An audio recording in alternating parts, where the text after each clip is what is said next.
آج ہم ایک نہایت گہرے، جذباتی اور تاریخی واقعے کی بنیاد پر بنائے گئے اس خصوصی تجزیے میں شامل ہو رہے ہیں۔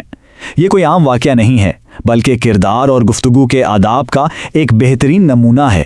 آئیے سفر کا آغاز کرتے ہیں اور تاریخ کے ان سنہرے اوراق کو سمجھنے کی کوشش کرتے ہیں جہاں کردار کی کورٹنیتی نے یعنی ڈپلومسی نے تلواروں سے بھی زیادہ اثر دکھایا۔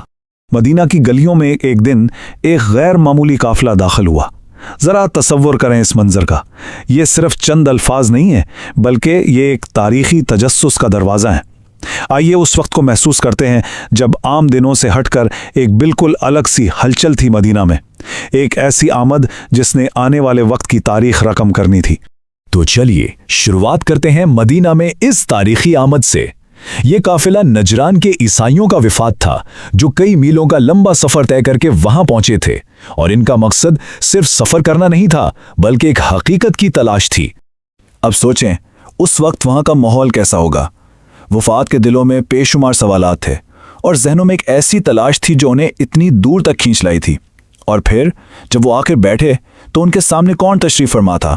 رحمت للعالمین رسول اللہ صلی اللہ علیہ وسلم۔ انہیں اس بات کی مکمل آزادی تھی کہ وہ بنا کسی خوف کے بالکل بے جھجک اپنے سوالات پیش کریں۔ یہ سچ میں کھلی اور پرامن گفتگو کی بہترین مثال ہے۔ اب آتے ہیں اس شفقت اور سچائی سے بھرے مکالمے کی طرف۔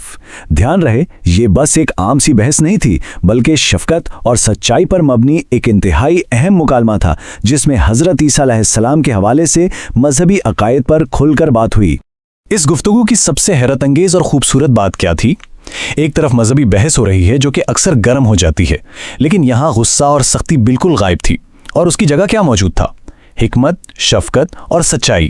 یہ رسول اللہ صلی اللہ علیہ وسلم کے اس عظیم اور پروقار رویے کو اجاگر کرتا ہے جو اس حساس موضوع پر اپنایا گیا۔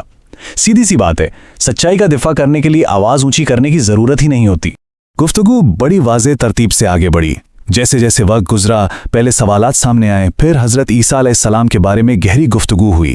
جب دونوں جانب سے باتیں رکھی گئیں تو دلائل بالکل شیشے کی طرح صاف ہوتے گئے، ہر چیز واضح ہو گئی، اور آخر میں یہ مکالمہ اپنے چوتھے اور سب سے اہم مرحلے تک جا پہنچا، یعنی مباہلہ کی دعوت۔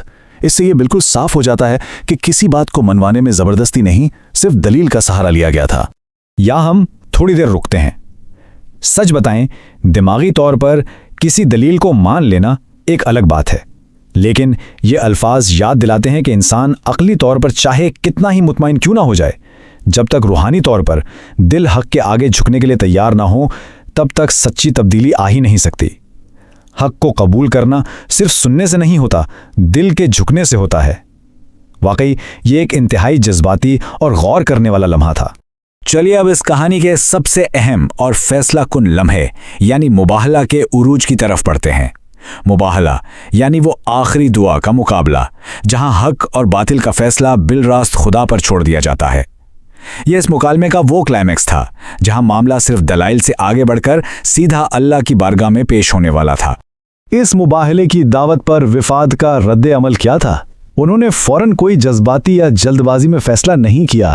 انہوں نے سوچا، آپس میں مشورہ کیا، اس آخری قدم کی سنگینی پر مکمل غور کیا اور بالآخر امن کے ساتھ پیچھے ہٹنے کا فیصلہ کر لیا۔ جب بات پوری طرح واضح ہو جاتی ہے نا، تو مخالفین بھی حقیقت کی شدت کو محسوس کر لیتے ہیں، اور یہی وجہ تھی کہ انہوں نے مباہلے سے گریز کیا۔ تاریخ کے اس حصے سے اب ہم تھوڑا آگے آتے ہیں اور دیکھتے ہیں تلوار پر کردار کی فضیلت۔ یہ واقعہ جو لازوال اخلاقی ورثہ چھوڑ کر گیا ہے، وہ آنے والی تمام نسلوں کے لیے ایک درس ہے۔ اصل فتح ہتھیاروں سے نہیں بلکہ عظیم کردار سے ہوتی ہے۔ اور بہترین کورٹنیتی یا ڈپلومسی اصل میں ہوتی کیا ہے؟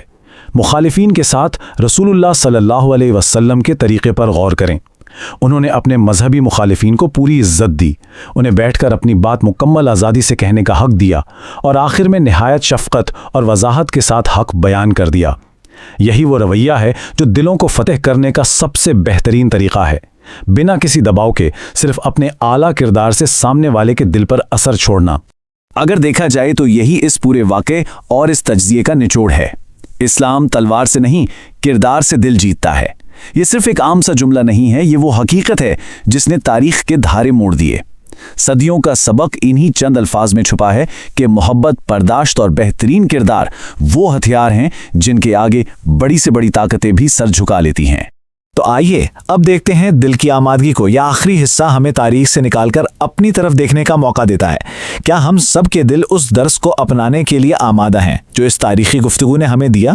ذرا خود سے پوچھیں، اگر ہمارے اخلاق، ہمارا رویہ، ہماری گفتگو کا انداز بالکل ویسا ہی ہو جائے جیسا اس عظیم مکالمے میں دکھایا گیا تھا تو دنیا کیسی ہوگی؟ تلوار اور غصے کی بجائے اگر صرف ہم اپنا کردار بہتر بنا لیں تو نہ جانے کتنے ٹوٹے ہوئے دل اور نہ جانے کتنے لوگ اس سچائی کے قریب آ جائیں. یہ واقعی ایک ایسی بات ہے جو ذہن کو جھنجھوڑ کر رکھ دیتی ہے. اور آخر میں ایک بہت گہرا سوال پیدا ہوتا ہے. حق کی آواز ہمیشہ بلند رہتی ہے. سوال یہ ہے، کیا دل سننے کے لیے تیار ہے؟ سچائی تو ہر دور میں اپنی جگہ قائم رہتی ہے. مسئلہ اصل میں دل کی آمادگی کا ہے. وہ غفور و رحیم کردار جو دلوں کو جیت لیتا ہے، کیا ہم اسے سمجھنے اور سننے کے لیے اندر سے تیار ہیں؟ اس امید کے ساتھ کہ ہم اس پر مزید غور و فکر ضرور کریں گے، اس سفر میں ساتھ دینے کا بہت شکریہ. آئیے اس آخری سوال کو آج اپنے ذہن میں محفوظ رکھتے ہیں.